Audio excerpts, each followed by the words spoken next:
Welcome to Biz Bites, brought to you by CommTogether, helping businesses like yours build their brand through telling amazing stories to engage and grow audiences on multiple platforms. Well, hello, everyone, and welcome to another episode of Biz Bites. And my guest today is going to talk us through the whole concept of leadership, but not just leadership in its ordinary sense. He's going to talk through the whole idea of chaos style leadership. And I think that is, an extraordinary topic to be talking about. His website, Black Market Leadership, and of course, we always include the links later on, has been a huge source of an interesting community. And we're going to delve into that as well as his new book that we're going to preview because it's coming out very, very soon. So firstly, I'd like to introduce Kevin Black to the program. Welcome. Thank you, sir. I appreciate it. Look, I've given you a little bit of an introduction there, but that's just a little bit of a resume tease. So give me a bit more of how do you like to introduce yourself?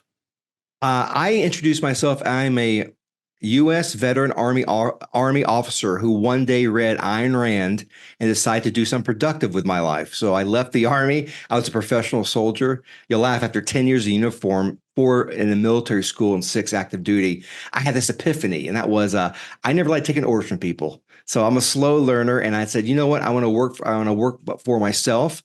And what I do since 2005 is I work with companies, usually growth companies. My biggest client was LifeLock when they were about 200 million and went to $1 billion. I work with them, and I usually work with the C-suite. I take executives, I put them through computer war gaming, like a military staff. I teach them strategy, leadership, communication on the go. And I also vet some of their executives. And I've been very fortunate to it's a very, very fun career. And the one thing that I have realized for over 25 years of working in the civilian world and military is that people are rarely ever prepared for chaos. So I know you and I were talking earlier. I started my book 7 years ago. It went through two major transitions because I thought I knew I was writing. I'm like, no. And suddenly I'm like, God, this is chaos. I'm like, it struck me. So I thought for 5 years I was writing it, and I finally got serious. So I took a year and a half off. Literally took a year and a half, no clients, and I went every day to the office. Well, every day, but I didn't write every day. But I did my best to get this book out into my research. This is the first book, believe it or not, this is the first book to measure chaos at the leader team level. So I am extraordinarily excited to get this thing out, and it's called Strength in Chaos. There's so much to unpack there, and I want to delve a little bit more into your background in a moment. But firstly, just this whole idea of that's the start of the title, Strength in Chaos, right? So where does this idea of that actually being a part of leadership? I mean, I've heard chaos theory and the idea of chaos being around is as old as time, but the idea of strengthening that and leadership coming from that. Talk to me about how that concept comes about. How does it come about? I would tell you in all my years, going through different leadership programs, no one ever tells you, hey, the people in your group are probably going to overthrow you if you don't show strength, if you don't exert yourself. And by the way, if you exert too much strength, you're going to cause crisis and chaos on your own people. You always learn to make a plan and to drive it forward. What people aren't prepared for is that plan is going to fail. There's going to be major cracks, and you got to overcome it. You have to be adaptable and make up as you go. Some people like myself, hey, I love that. I can do that, but that's not important. What's important is the team. Who are you working with? So in my experience, most leadership programs don't even talk about this because it suggests failure. But the fact is, chaos is inevitable. It is absolutely inevitable because the fact that we could think beyond the moment, that we could plan for the future, and the fact that we have to deal with this nasty thing called reality that has gaps in our expectations. We think it's going to take an hour to get to work, but it takes 2 hours. Why? Cops, inclement weather, a UFO, something distracts us. It takes us off course. This is history. This is all history. And why are people shocked that this really should be a part of leadership development? It's not just follow me and influeing. It's about overcoming crisis. People are going to pull their hair out. They're going to try to take you over, take your position. They're going to try to challenge your authority if you don't maintain control. And the one thing that I have realized, and I think it's deeply unpopular, but I think it's absolutely true. Control is a necessary, essential element of leadership. You have to control your team. And if you don't control your team, you're fired. But the question is, how do you do that? And what I have discovered is if leadership's about control, people are largely uncontrollable.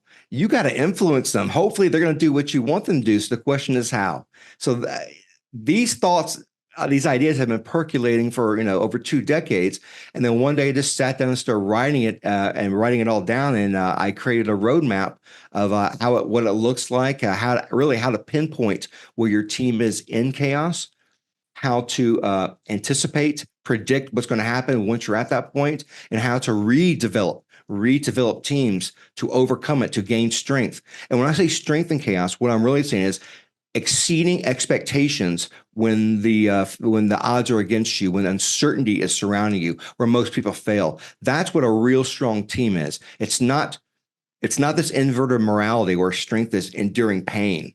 It's about taking reality and making something, going around the obstacles, going over the obstacles, making sure the team does it in an effective, efficient way, over and over, repeating success. That's what strength is, in my view. So I'm bringing a different viewpoint of strength, if that makes sense. It's not about surviving or enduring. It's about thriving. But that means doing the hard stuff and learning about what it takes to lead a team when things don't go to plan, always go according to plan, which they rarely do.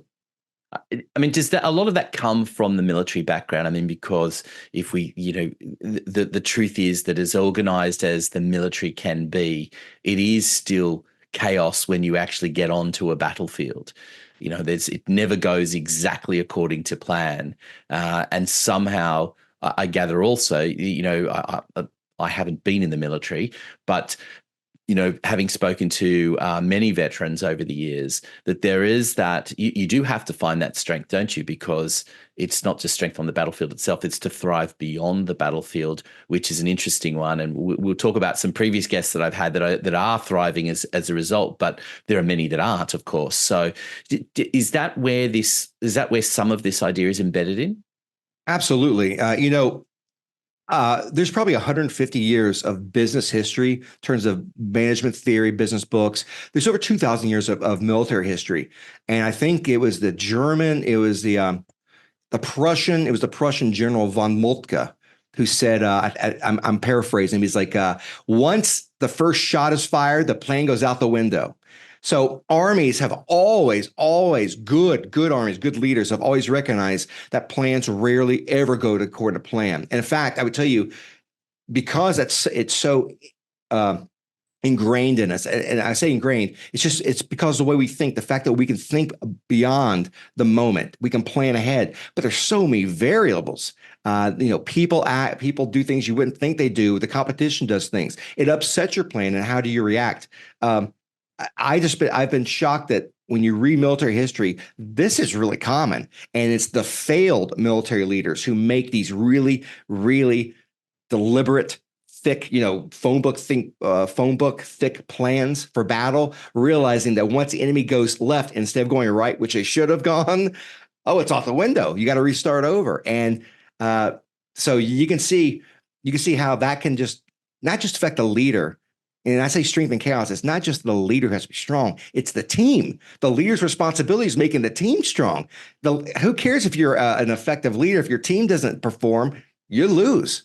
So it's almost a reorientation to your duty. It's not you, the leader. Your job's not to be the rock star. It's about making sure the team is the rock star, that they are capable of maneuvering, of acting on their own initiative, even against your directives if the situation calls for it.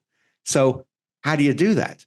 And that's a lot of discussions right there. But that's really the essence. How can teams navigate and show initiative and adapt to situations, even if the leader's not there? Yeah, it is a really interesting one. I mean, I was speaking to someone recently who is the leader of a business, and she's getting married and she's having a child. And she's like, how do I let go? And we were having a chat about it. And, I actually challenged her. I said, right, I think she was about 6 months along when we had this discussion. And I said, take 3 days off, see what happens. Turn your phone off and give them a worst case scenario if they really need to get in contact with you, but just do it and see what happens.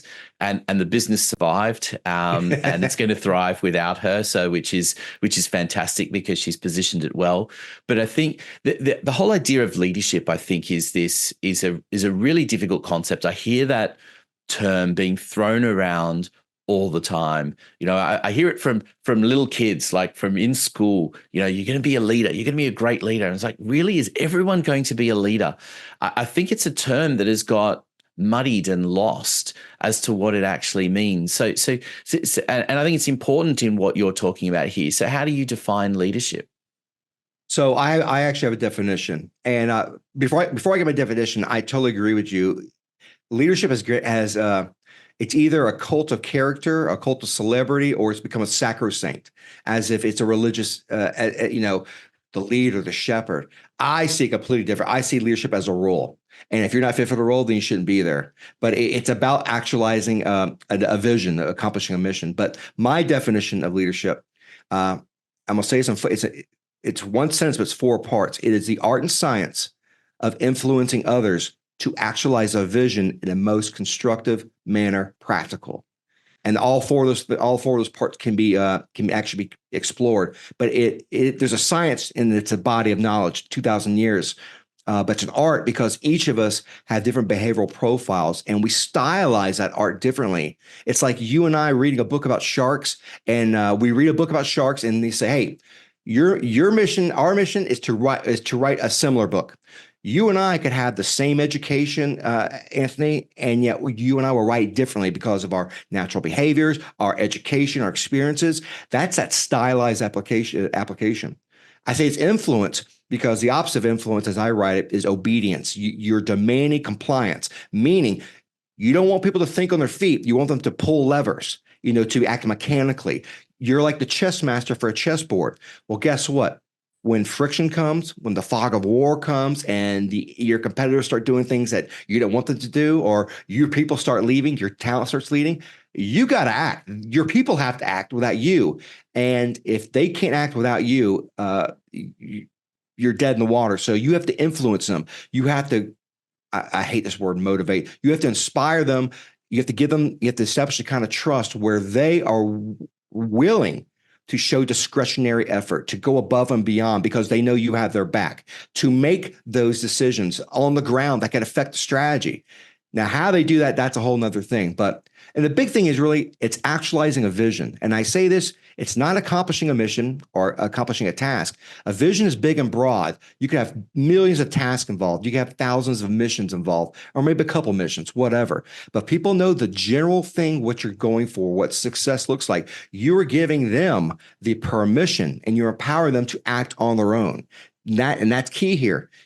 If people can't act on their own, they're waiting for you. If they're waiting for you, the pressure is just going to increase, and that's going to really cause what I call destructive chaos.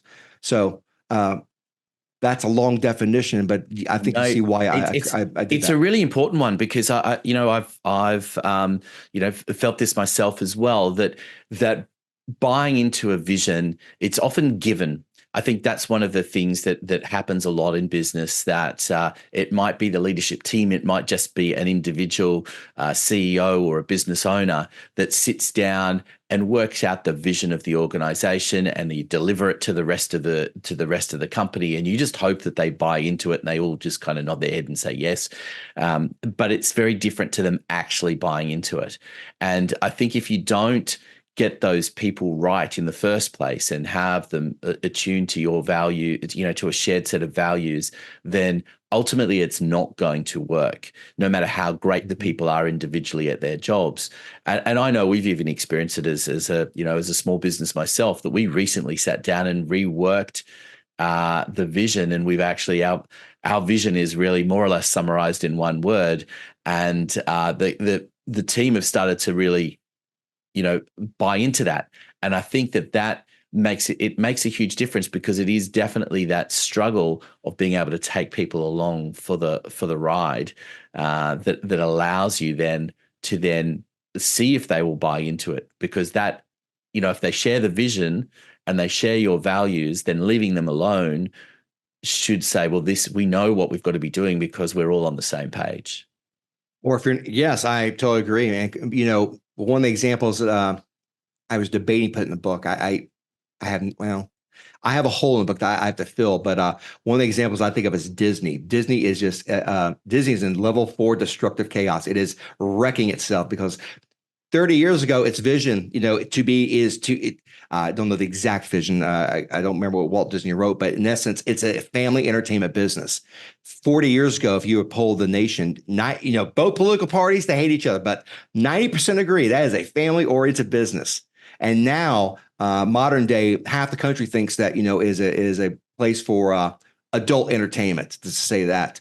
That vision is being wrecked. So that vision exists, but the people have not been brought onto it, or the wrong people have been brought into it to subvert that vision. So that vision takes you down a certain highway. That's what's really important. And if you have a good vision, first of all, you got to know exactly who you are and what you're really good at. Because that vision is just you in the future. But if you don't do that hard work, then the vision really means nothing. It could just fall apart. And that's where the idea of control, if people feel like there are holes or opportunities in that organization, that things aren't filled or things are unclear, they're going to fill them. They're going to fill them with things that probably you don't want. That's why that vision statement, really, really important. Not highfalutin, but something very simple that makes sense. This is who we are. This is what we're really good at. And this is where we're going to be in the future. Yeah, and I think equally, in terms of leadership, then it's not just your team that you're taking along for the ride, it's your clients. They're the people that ultimately you have to lead, right? Well, yeah. You're partnering with your clients, and your clients hopefully are working with you because they understand what you stand for. And if I ask Joe over here or Sarah what the vision of the company is or what the company does, and they can't answer that, why would anybody work with me? That just shows inner confusion. I think so. I want to go to the second part of your of the title of the book. That's talking about. I get this right. Guiding. So it's guiding. It's give me the right title. A leader's guide to mastering the uncontrollable. Right. And the uncontrollable is both. Yeah. Sorry. I was going to say that the mastering the uncontrollable, right? And what is really interesting about that is the uncontrollable bit. And I'm sure, like you spend a lot of time, whether it's reading books or attending seminars or having coaches and the like, that talk about really controlled scenarios. This is how you have to do things, and this is the time that you have to do things, and we'll organize this into, divide the year up into certain things, and you follow this structure. And I just sit there most of the time and go, yeah, that's good in theory, but am I really at that? Can I really afford to be at that? And I think that whole idea of uncontrollable is underestimated, because every day is uncontrollable, right? How many of us walk into the start of a day and go, these are the 3 things I want to do today. And you get to the end of the day and you go, I didn't even look at that list. What happened? Well, I think there's a cultural reason. The fact that we're in the West, especially in America, we live on a system of scientific management for the past, since 1900, the progressive state here. There's an underlying premise that you can anticipate the future. And think about this, manufacturing, the car manufacturing, that's car, but the fact that you have assembly lines, that requires science. That requires management. It's about managing the process. And if we do A, B, and C, we know D, E, and F will happen. That is in the roots of the West. And think about it, people get PhDs now. That you get a PhD for telling me how many feathers Napoleon had in his hat. It's so minute, it's so detailed, and there are borders. Only feathers, not I'm not studying the lapels or his jacket. It's just the feathers. It's so There's so many mental restrictions and borders. It's so cautious that when you tell people uncontrollable, no, you can't say that. That goes against literally our cultural DNA. And for a fact, I mean, Anthony, how do you tell an engineer who has a PhD, who's been in his company or been in the industry for 30 years, you know what? You really can't control things. He'd be like, I spent my whole life doing it, studying this. You're telling this person to go against his own personal belief system. So it's extraordinarily hard. And so to get people to create flexible strategies, you have to put that kind of certainty in it that says, you know what? If this doesn't happen, we're going to go A, or if this doesn't happen, we're going to go to B. You got to put some kind of safety measures, control measures in the planning, even in the philosophy that assures people that even if things don't go they go awry, we can still gain order. It's not going to be pretty. It's not going to be a single lane highway, but it'll be a multi-lane highway. We're at least going in the right direction. I feel like I went on a tangent right there, but that is a really, really important point because there's so many people here, especially in leadership studies. When you plan A, B, C, and D, and E, well, your planning really is we start at A, how do we get to F? We may not get to B or C, but we got to get to F. How do we do that? And that's where contingency planning comes in. You got to know the people you work with. Some people like the chaos. Some people like the improvisation. Some people detest it. They want harmony, a methodical approach, very deliberate approach. They live for that. How do you get those people to get comfortable moving forward with that sense of uncontrollable factors? Yeah, it is a hugely interesting topic, and I think even taking it on a further, on that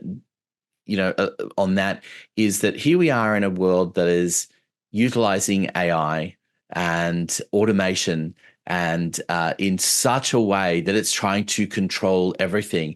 And the interesting thing about that is that if someone comes to you as a business and you have a fully automated system and they want something that's a little bit different, how do you deal with that? Because a little bit of risk. Yeah. I mean, do you just go, well, they don't fit into our very unique bubble, so goodbye? Which creates opportunities, of course, for new businesses to come and find that space. I think there's become this reliance on this idea, and it is, in a sense, creating a chaos around it, isn't it? Because there are people that are just going, no, I don't. That I'm not going to respond to that very narrow idea that you are only giving me this choice. The technology you speak of, it's so fascinating because we have so much information, so many capabilities at our hands right now. We have so many opportunities.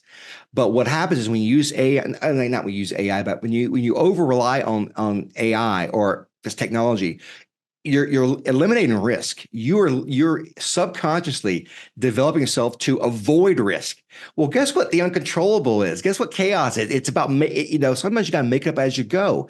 What you got to do is prepare before you do that. I would tell you historically, probably one of the most fascinating examples that goes to this story is you should read, for your audience, you should read about the American and German Army officers, their education during World War II. The Americans, actually, I'm going to back up. The Germans, which is so fascinating, because of their geography, they're surrounded by enemies. The Germans always believe that you have to win a war fast because we're gonna have France on one side, Russia. We gotta beat one opponent, then the next, and get it over with. We can't maintain a long war.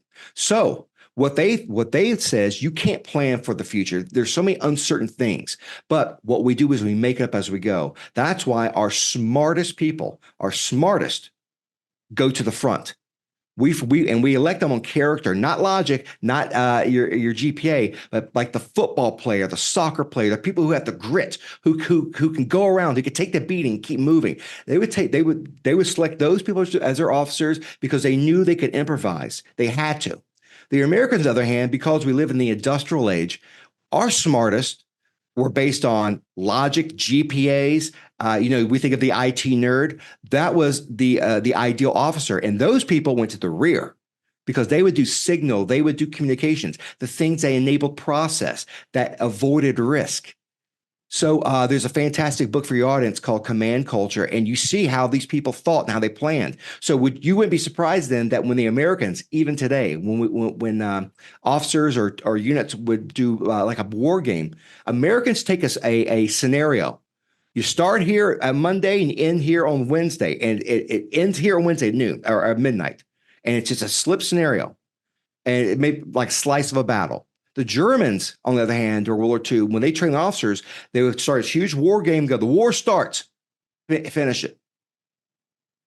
Could take a day, could take 2 days, could take a week, but it was about it. You see, just the mental orientation it takes to accept that kind of risk. So that's why in World War II, again, I'm reading some history. In World War II, the German army was they were 150% more effective than both the Americans and the British at every instance because they were able to adapt and improvise. Except though they lost the war because they didn't like that whole thing about scientific management and managerial. They all their leaders died in the front. They sent the best to the front, and they couldn't sustain a long competition.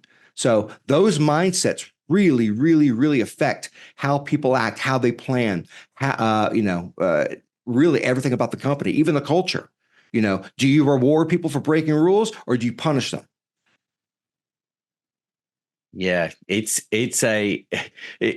opens up a whole can of worms here, and I wish we had a few hours to keep digesting this. But there are a couple of things that I wanted to touch on with that, because you talk about a lot around obviously your military influence is huge, and leadership in that way. And without getting into the politics particularly, but is the upcoming American election basically on one side you've got chaos, and on the other side you've got very controlled, because it sort of needs to be because of who the person is. I mean, I just look at as an outside observer,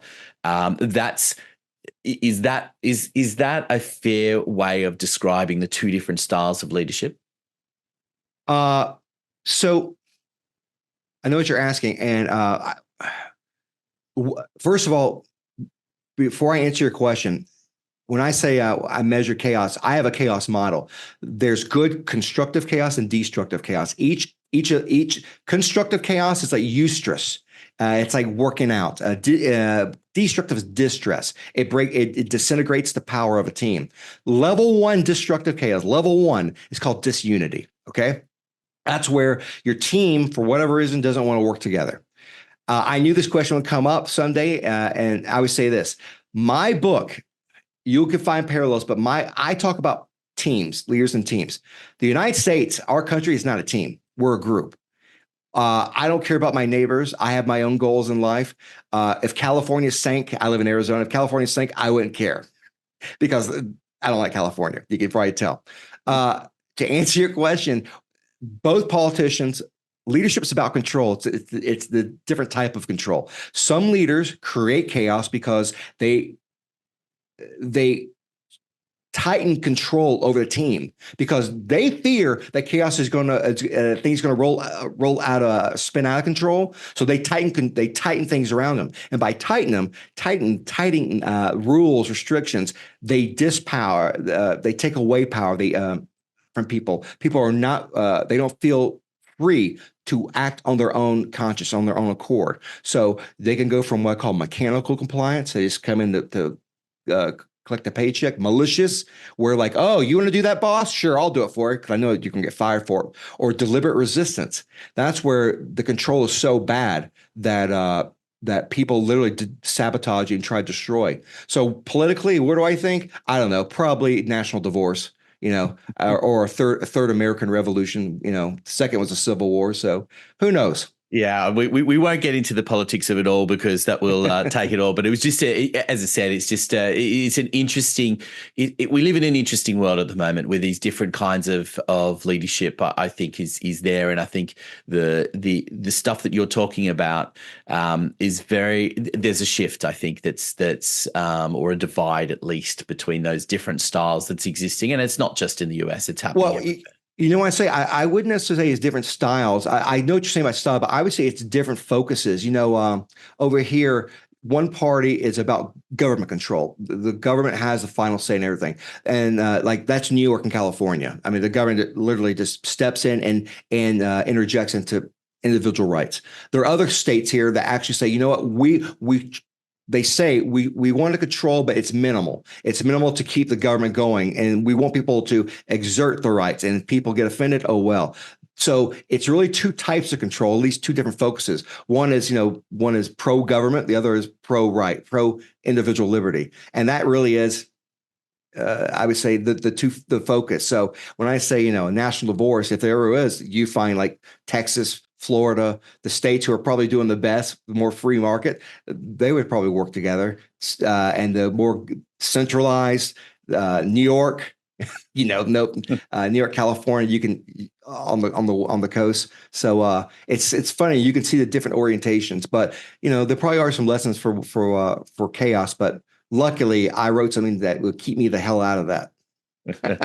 Yes, we'll keep it more into the small medium business area. That's probably the safest space to be than in politics. I wanted to just change tact a little bit for a moment, because we touched on in the beginning a little bit about your background and being in the military. But tell me, what was the journey for you? What was your childhood? What did your parents do? What was that kind of influence that happened? Because I'm gathering that you didn't, high school days, you weren't necessarily picturing what you're doing now.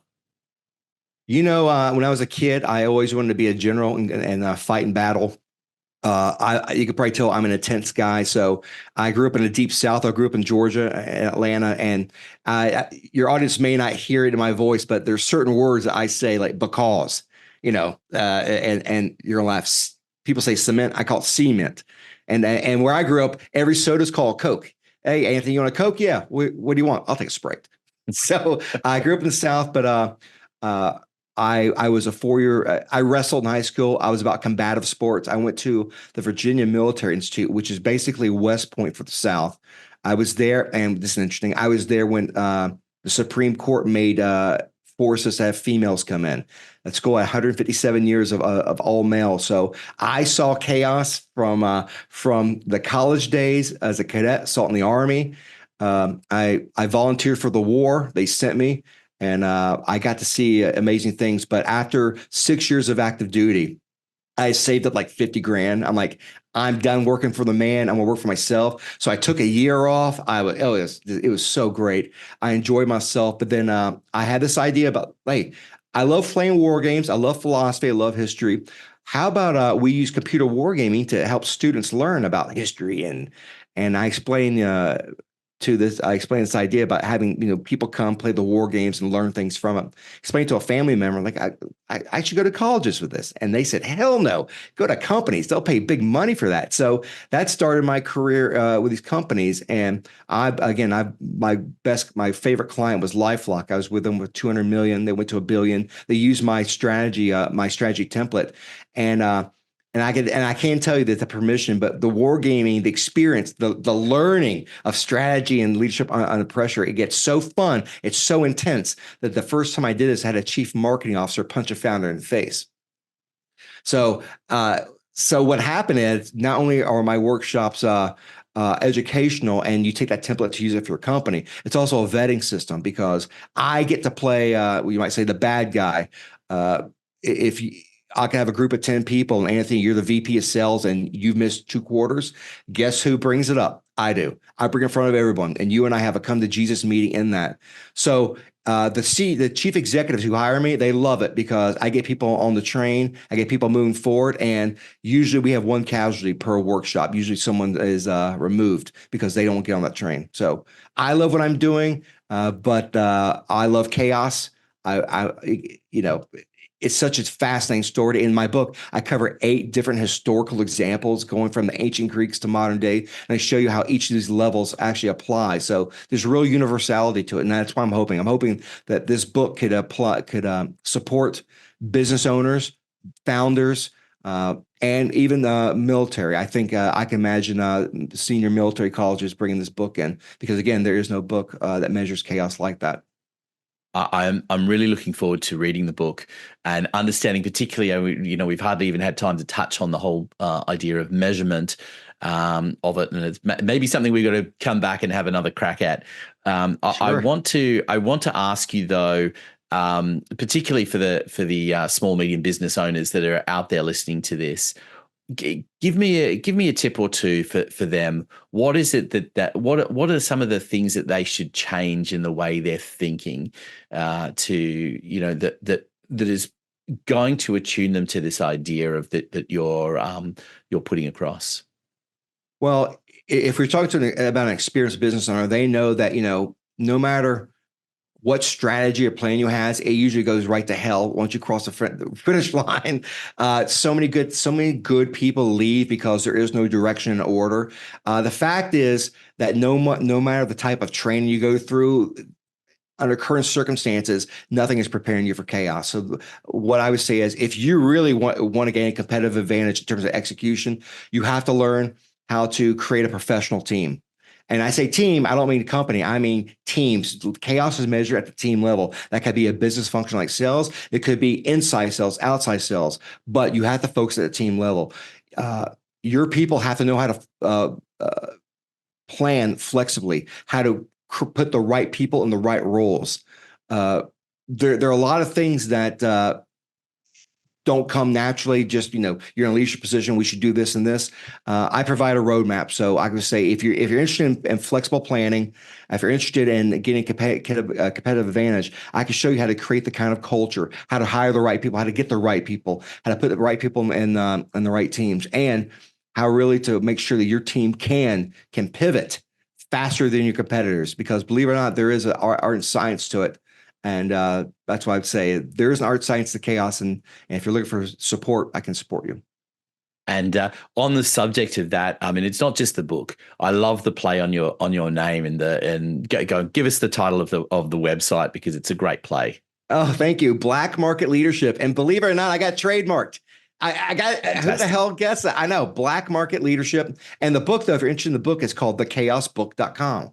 I got that too. Don't ask me how. The gods were on my side, Anthony. Yeah, it must have done brilliantly, because that is they're both two good gets. But I when I saw it, I went, oh wow, it's just like that's a great name to get to be able to play on, of course. So look, I love that, and we're going to put the links, of course, into the show notes, so people have an opportunity of how to get in contact with you.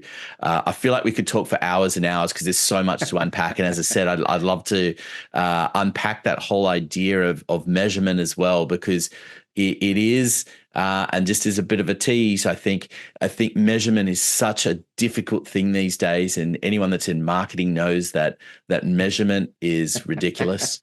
I'm in the business of helping other people put podcasts out there, and we should also mention that you have an amazing podcast as well. So we'll also include a link to that one. But the thing about it is people ask me about podcasts, and they say, "Oh, how do you measure it? Is it just the amount of people that's downloaded it?" And no, it's not, because there are so many other factors that come into the equation, and we won't go into that now. But that's the thing, isn't it? That whole concept of how you measure anything is just a really difficult idea, and we have this burning need to measure things in this day and age, particularly social media, that instant gratification that we want to get. How many people have liked us? And that measures the degree of popularity. And it's not that simple, is it? And I imagine that measuring things in terms of chaos is not a straightforward thing, and something is going to take a bit of time to go into. No, it's the approximation. And if you're looking for a score of he is at 3.-7, it's not like that. It's a general field, but I tell you, it's a big field, and as long as you're somewhere around the right area, you can find out. But you can get a leg up just by having that. So and by the way, I got thank you so much for the podcast. I have an affinity for Australia. I think I told you my whole life I have owned Australian cattle dogs.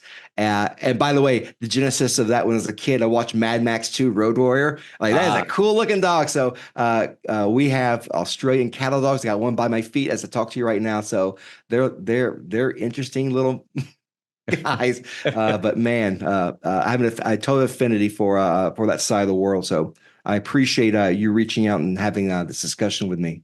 Look, it's been an absolute pleasure to have you on the program, and well, I hope you'll come out to Australia and come and visit us, because it would be amazing to hear more about it, and maybe you'll get a bit of a world tour with the release of the book. I hope it works out that way for you, because there's so much to unpack. I got to pet a kangaroo. You got to help me. I want to pet a kangaroo. I hope they don't kick me. They can do that. Yes, you've got to find the right ones. You don't want to approach the ones that out in the wild that might engage you in some kind of battle. That definitely is chaos. You don't want to do those. They are strong. You'll not end up in a good way. Yes, there are some classic videos somewhere on YouTube. I remember years ago, someone a kids TV program, and someone out there will put in a comment and a link. But there was I think he was dressed in a sumo style suit and took on a kangaroo, and that was not pretty. So it's not something you want to do. All right. Well, look, Kevin, again, thank you so much for being an amazing guest on the Biz Bites program, and we definitely want to have you back in the future. There's so much great information for business leaders out there, and I love what you have to say. So thank you for being a great guest. Oh, thank you, sir. I really appreciate it. And great podcast. I look forward to listening to it. And if I can ever do it again, let's talk more about chaos. So thank you.